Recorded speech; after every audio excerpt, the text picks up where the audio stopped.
and we are live with my good friends Shayna and Nicole. How are you guys doing this evening? Ready for winding down this day. Winding down this day and winding up for The new the new week. Every week brings potential for legislative chaos, Mhm. and this week is no different. So, just a quick story, and then we're going to get to the business. First of all, we're committed to doing this in 30 minutes or less. I will note we started slightly after 7:30, so give us grace at about 8:01. Here's the deal. About less than 6 weeks ago, the three of us did our first foray in early January into legislative alerts. And it has been, relative to our expectations, wildly successful in terms of engagement on social media, engagement through the podcast, and in other ways, even at events, activist events, folks telling us they really appreciate the legislative alerts. But here was one of the pieces of feedback that we quickly got within a matter of weeks.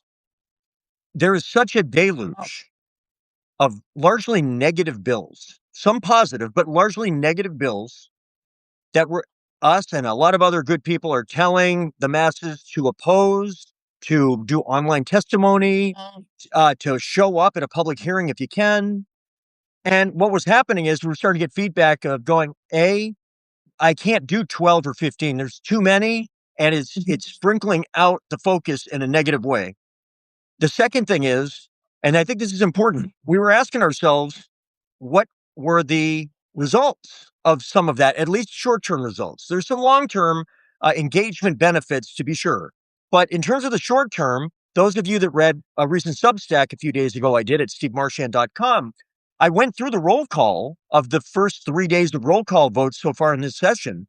And you could set your watch by the votes of about 90 something percent of the roll calls. And because Republicans have about a 40 vote margin in the House and a 2-to-1 margin in the state Senate, it means that with two or three really prominent exceptions, one of which we'll touch on in a moment, these votes were 177 to 151 or 191 to what, depending on attendance. Virtually every one of them was all but one or two Republicans voting the Republican way and all but one or two Democrats voting the Democratic way, which is fine if you have a majority, at which I am very bullish on our chances of getting a House majority this fall. And I think we get a Senate one too, but we don't have it yet. And the activists were starting to say, I'm doing this. You're telling me to do it.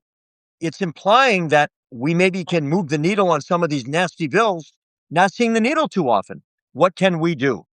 And that's when I think, Nicole, you were the first one to have the aha moment, and Shayna and I kind of were like, aha. That's, I guess, what an aha moment is. And it's very much defined. And it was, what is our mission?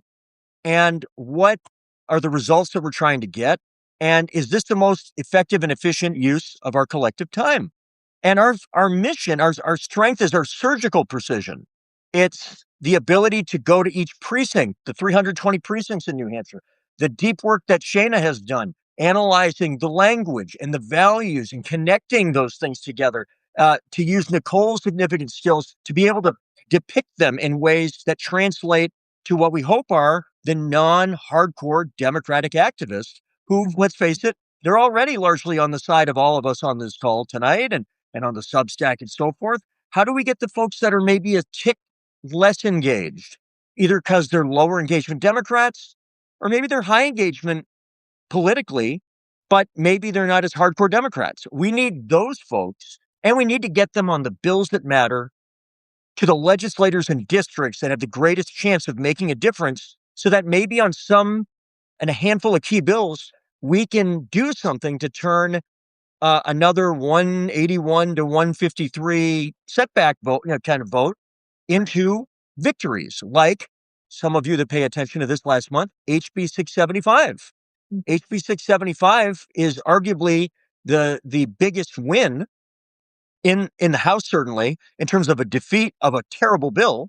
It was a bill designed to put a cap at the state level on how much local school boards and governments could spend per pupil. It was the opposite of local control. And it was ironically the most free state libertarian minded Republicans, frustrated that they were getting rightly blamed increasingly for shifting down those costs, that were trying to shift the blame as well as the costs and trying to do it with this terrible bill.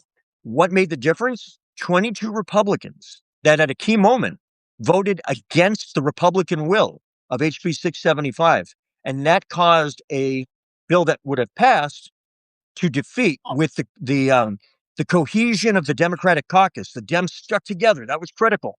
And then we're able to get, in this case, 22 Republicans. So what we're saying is, how can we find the bills that have the best shot of that kind of moment? How can we identify the legislators who, not by deriding them out of the chute, but by seeking to connect with them, with their constituents, are the folks that maybe we can move in a way akin to HB 675? And let's get some results to the extent that we can. Let's get some wins.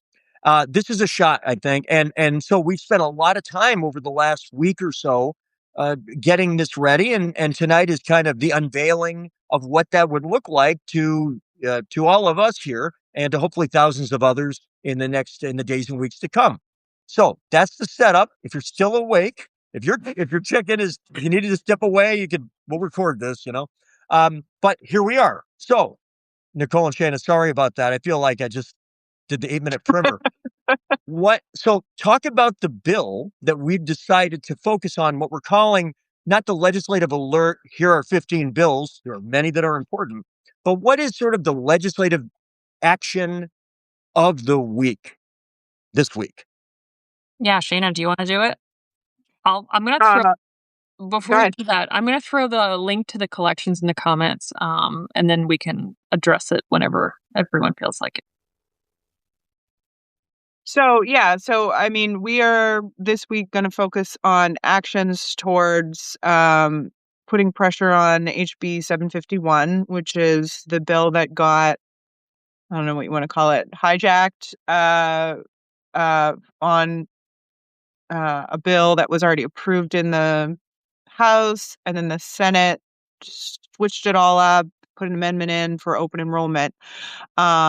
And so it's in a precarious spot now that it can't be amended by the House, so they have to call a committee of conference, which that is, I guess, by the end of the week where it stood, if I'm understanding it correctly. And the folks that it will be on that committee of conference haven't been named yet. So we couldn't really make our action towards those folks. So in the spirit of our surgical precision, we have identified folks that are what we're calling movable, I think. What I are we think calling that's them? right. I mean, as you're saying, Shana, the Senate, when they pulled this move about 2 weeks ago, taking this non-germane bill and Right. basically creating this statewide open enrollment, which in a moment we'll chat about, like what Mhm. that means. If it passes, it would be arguably the most impactful piece of legislation in this 2-year session. Maggie asked the question, what is the content of this bill? Basically, it's open. They will do it here. It's open enrollment for the state. And the thumbnail, and if you go on, and we're going to overnight and tomorrow morning, we're going to put some more stuff on the website, move the goalpost NH, to allow you to more easily be able, for example, to link to the bill itself and so forth. But here's the headline. If this were to pass in its current form, every school district in the state would now be now gaining and losing students who would be able to move with relative ease to the school district of their choice.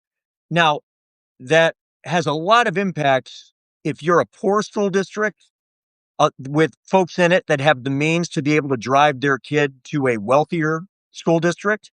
Let's say somebody that's 20 or 30 minutes away from Hanover High School, or one of the Hanover K through 12 schools, which are generally among the highest rated, best funded, best supported. They have the resources, very wealthy community, which is great. But there are a lot of towns within a half-hour drive of Hanover that have among the poorest, that have some of the lowest per pupil spending, that have some of the lowest median incomes, that have the lowest percentages of at least one parent with a college degree. All of the factors that drive, we know this from research, that drive outcomes in education. And so now it would say, hey, if you want to go to Hanover High School, basically you can, with a couple of caveats. We don't provide transportation. And if your school district's per pupil cost is lower than the one that you would be going to, all you got to do is pay the difference in the form of tuition. So that could easily be anything from a couple thousand up to high four digits. It could be $7,000 or $8,000. Now you see what's going to happen pretty quickly here. In the poorer districts that have some subset of relatively better off households financially, and have the ability to have a parent who can drive the kid to and from school every day, they've got tremendous access that the rest of the district does not. So they will take advantage of it. Now what happens? The remainder of the kids that are in the poor school district, we have, we increase the cost per pupil for the remaining kids because you lose the scale, which then accelerates this vicious circle. It kind of starts to circle down the drain. It also means the kids that are the least expensive to educate, typically, the ones that are highest performing, come from the wealthiest households, they leave. And that even further accelerates the per pupil cost because the kids that are left are the ones that are disproportionately English as second language, that are reduced or free meal eligible, that do not have a parent with above a high school degree. We know kids with special education needs, who are the most expensive kids to educate in a community. It will dramatically increase the per pupil cost in the districts that are least able to pay it, which will create this vicious circle. And that's for the poorer districts. It's not that awesome for the other districts either. If you're Bedford or Portsmouth or Hanover, you have a structure where you now have tremendous instability and could be seeing a fair amount of movement, especially in the near term, like in time for this coming school year, this fall, to increase the number of kids, which could do certain things, including increasing their per pupil costs as well. This doesn't have a lot of upside, except for a very small number of generally pretty well-off students and their families, who, by the way, are disproportionately the ones already taking advantage of the universal voucher program while we're at it. Yeah. So I think it'd be worth jumping into at this point how we're addressing this. So this week, Steve did some work pulling out who actually do we need to be targeting to help change the outcome of this decision, right? So that ended up being Republicans that are sort of in the swingiest districts, as well as the people that voted against HB 675, which was the school budget cap bill. And then for anybody that doesn't have one of those reps, the call to action is to actually call Kelly Ayotte or email Kelly Ayotte and tell her to oppose it. Because if we can get some pressure from her side, it might change the outcome of where this bill is going before it even gets to her. So if you go in the comments, I dropped a link. It looks like a couple up at this point, a couple comments up. But what that is it'll open a spreadsheet for you, a Google sheet, and it has a list of every town in New Hampshire. And so we have created some content around this bill that is customized to your town.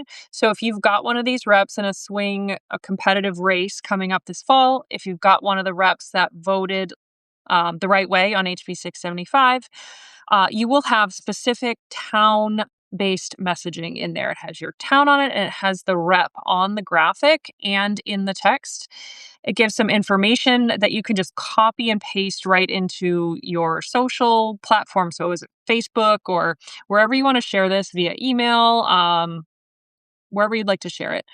It's there. You can copy the text and download the graphic and share it to the people in your communities. If you are one of the towns that does not have one of those people, your graphic shows that you need to contact Kelly Ayotte. So these are all customized. It's about 50 different graphics in there based on your town, or if you're one of the generic ones going to the Kelly AOT message. So that is how we're trying to surgically approach this time, reaching really the people. It's maybe about 50 or so people that we thought could make a key difference in this. That's right. And it's about 4 state senators. It's not about, it's exactly 4 state senators who, frankly, are by most accounts in the most vulnerable districts, the most competitive districts entering the 2026 cycle, where, as I said at the top, I think the state Senate, if done properly and if we're in a positive environment, particularly if we have a strong gubernatorial showing, and I think we're going to have a pretty vibrant primary there sooner than later. These are seats that can be flipped. And if you put a little truth serum into these 4 Republican state senators, they know it too. And that's why, I'll be honest, as somebody who's been an elected official, if you live in Portsmouth or Plymouth or Keene, there are ways that you can help here. That is the Governor AOT, and that's so. If you click on Keene Ward 2 or the town of Plymouth or any of the frankly often bluer communities, then you will see. Go contact with the contact means, the info to contact Governor AOT, who late last week was quoted as saying publicly that she is not certain if this bill reaches her desk. And I think people I know who know her, I was talking this weekend doing some homework, I think that is an accurate depiction of where she stands on it. Why? Well, some of it may be policy. I suspect a lot of it is politics. Our job is not to call these Republicans in surgical districts in the House and Senate, or to call Governor AOT's office and to call them a bunch of names and to say that they're bad people. I am telling you, some of these Republicans, I may not agree with them on a whole lot, but I know this. I know that some of them on this list on HB 675 did the right thing. They voted the correct way. And thus, I think there's some evidence that they may be amenable to voting the right way for a bill that's arguably even more devastating if it passes than this one. Some of them have already publicly indicated their uncertainty about this. So now the House and Senate are having this committee of conference. It'll take an uncertain amount of time. It could be days, it could be a week, it could be a little more. They will come together and they will try to come up with an agreement that they believe they can take back to their respective House and Senate caucuses and get the majority vote they need.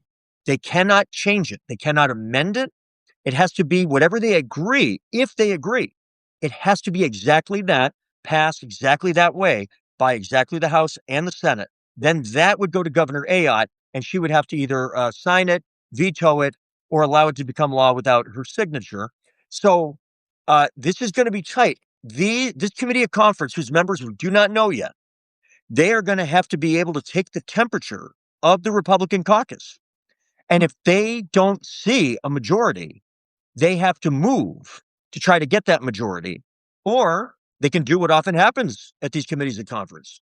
They abandon the effort, which would be a massive victory in this regard.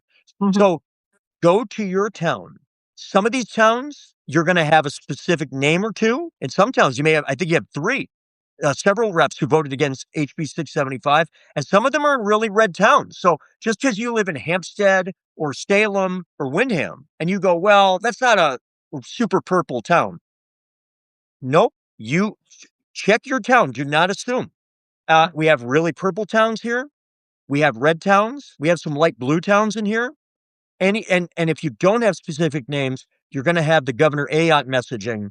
And that is critical because at the end of the day, if they do come to an agreement and it hits her desk, her uncertainty could make the difference in terms of respectful, intelligent communication to her office.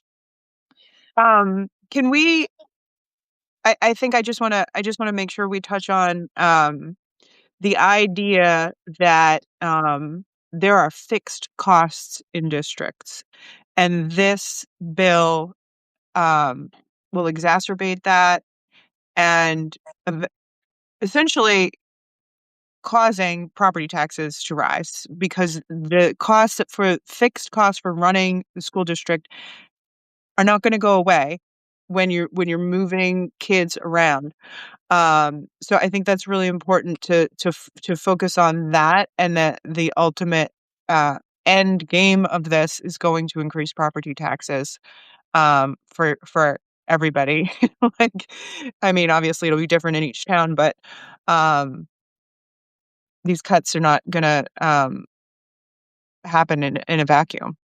I mean, part of it is you will find in many districts, particularly rural districts and districts that are maybe at the median and lower on the spending and on the median income of the community, they're not going to lose 30% of their student population overnight. The kind of thing that would cause a draconian cut, and that frankly could lead to some of the cuts in the fixed costs in a pretty quick, out of a crisis, frankly. What will happen is it'll be a drip, drip, drip Mhm. that will likely, based on experience in other states, slowly accelerate over time, almost like a frog in slowly warming water, where you don't, the community will not be in a position to, let's say you lose an average per class of 2. You're not going to drop a teacher the first year that happens. You're Right. certainly not going to drop, say, a special ed provider or a paraprofessional. You're not going to, and I'll tell you what you're not going to do. You're not going to plow the parking lot less when it snows. You're not going to lower your utility and heating bill. You're still going to have a principal. I mean, the lunchroom still has to run in effectively the same manner. These things don't change, even though the revenue will decrease. And by the time it decreases enough that you would be able to even theoretically make such decisions, you're in big time free fall. And we know this. Other states have tried things like this. If this passes in the way that they're suggesting, it would, not unlike the universal vouchers, it would make us um, about as extreme as any state in America on a libertarian style, you're on your own education system. And that has been, Which is their goal. which is the So, goal. Exactly. Just read their Right. terms. Just read it. Just read what they Yeah. write. Yeah. considering that we're at 7:56 and I want to make sure everyone knows how to actually access and use this content, I'm going to Mhm. got Linda in the comments here saying, please explain clearly where to find this list by town. So if you scroll up a little bit in the comments, I provided a link in there. I was just trying to paste it again for you, but it's only a couple up. So it's a Google sheet and it has a list of every town in New Hampshire. Each of the names is hyperlinked. So if you're in Hampstead, you just click on Hampstead and it is going to bring you to a gallery of content we have created for Hampstead. And this post is the most recent one. You can share any of them. In fact, we welcome you to come back and use many of these posts Mhm. as often as you would like. But the one that we are talking about is the most recent one. And if anyone else has any questions about how to access that, feel free to drop them in there in the comments here. And just a quick plug too is like this is a link to a platform that we have been working on building over time. So we would definitely love to actually see you all sign up for this platform. I'm going to drop the link in for that as well. So that's not the quickest way to get the content right now. So go ahead and use the link you already have right now. But I'm also going to give you a link to sign up. So then you will actually get alerts every time we put new content in there for you. And there's no cost to sign Yep, up. no, free. And then you'll get alerts when new content comes online. Yeah, I'm just pulling up the link so it makes me go away for a second. And one thing, just for those watching, and we'll take the recording. I expect sometime tomorrow I'll have a Substack post up that will include some of this information in one form. We'll have it on our website promptly as well, and then you'll have that reference material. If you haven't subscribed, if you're here tonight and you're not a subscriber, welcome. You can subscribe for free. Just again, go to stevemarshan.com. You'll get hopefully some great content. I mean, you'll get content. I hope you think it's great. And you'll also get this information that didn't come out right. I do want to is note great one other content. thing. It's good content, Steve. There you go. That this could be a couple of weeks. This bill. This is not something that's likely to be done tomorrow. We'll keep you updated. We're going to have different forms of programming. One of them, Tuesday, I'm recording it late on Tuesday. I expect to drop my next podcast, which is going to be with two school board members who are leaders, one in Dover, one in Peterborough, two of a group of three who've been leaders statewide. I'm sorry, Lebanon and Dover, in coalescing school board members around the state to articulate why this is such a lousy idea and how it'll hurt schools and taxpayers in blue, red, purple, big and small towns across the state. So we'll have that podcast up there. Awesome. And I'd urge you, we'll make sure you get it, to listen in. It'll make you extremely fluent and well informed on it. And I think you'll find them both really engaging guests as well. And I think one of the things you just said there is with the committee of conference coming up in the near future, probably when we find out who is on that committee, Right. then we Right. will also share those people's names, because that would be an important group for us to be contacting with our concerns. So we don't have those names yet. Otherwise, it would have been a call to action for you today. But when we get them, we'll be updating you. So another good reason to make sure that you are signed up for that platform with the link that I put in there, and also signed up for Steve's Substack. He always provides lots of updates through Substack as well. And I know we're short on time. I'm looking at some of the towns that have one or more of the target elected officials, House and or Senate. It's Merrimack. Windham, Winchester, it's Salem, it's up north for any of our Coas County friends in places like Berlin and Randolph and Gorham. It's suburbs like New Boston. We got Nashua. We have the majority of the wards in Manchester, Londonderry. These are some of the biggest towns, the biggest cities in the state. We've got Amherst. We have Bedford. We have virtually every county in the state is represented here. Tamworth, Madison up in Carroll County. So again, check it out. And if you don't live in one of these towns, do the Kelly Ayotte outreach, but then share it with your friends that maybe you know, activists that are in another town, maybe nearby especially, and say, hey, it's so much more powerful when somebody from Londonderry contacts a state rep that represents Londonderry as compared to, somebody out of district doing it. Democrat and Republican will tell you it's much more powerful when it's one of their own constituents. I know it was true when I was in office. So and we're trying to use your time the best.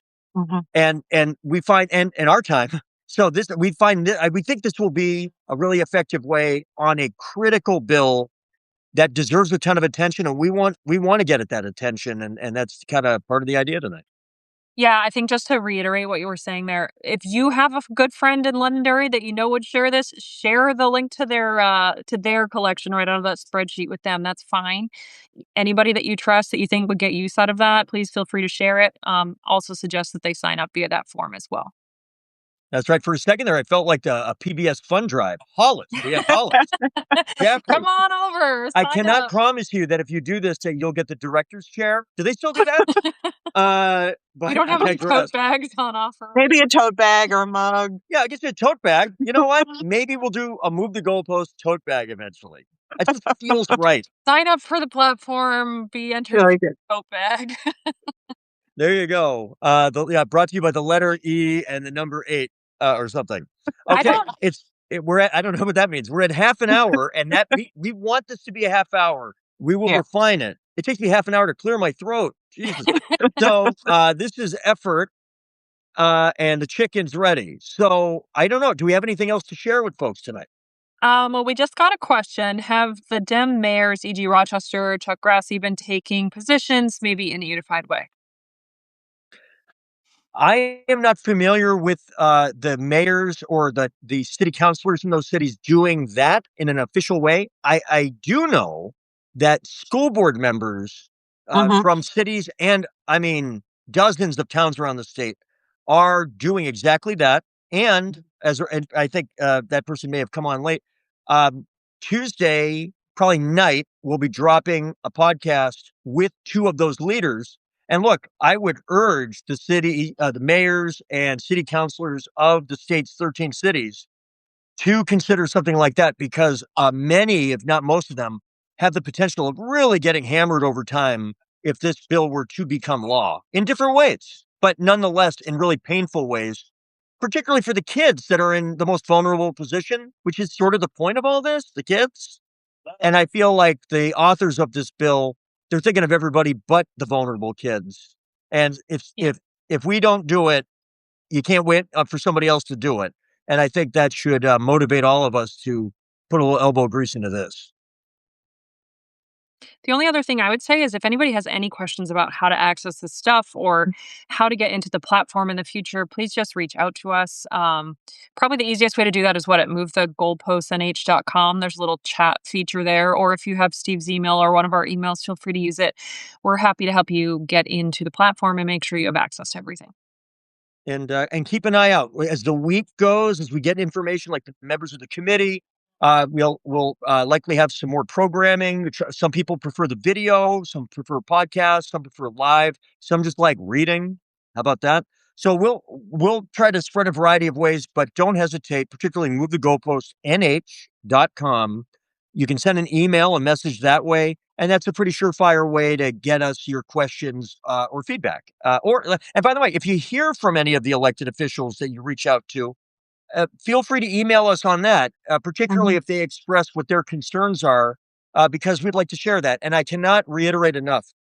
I really demonstrate the respect. Hopefully they'll be respectful back to you. I can't guarantee that, but we control the communication on our end. And I think showing our concern, being sophisticated and approachable and respectful, even the Republicans that I don't agree with at all on almost any issue, I appreciate that these are volunteers. They're working hard, and most of them are trying to do the right thing, even if we don't go at it the same way.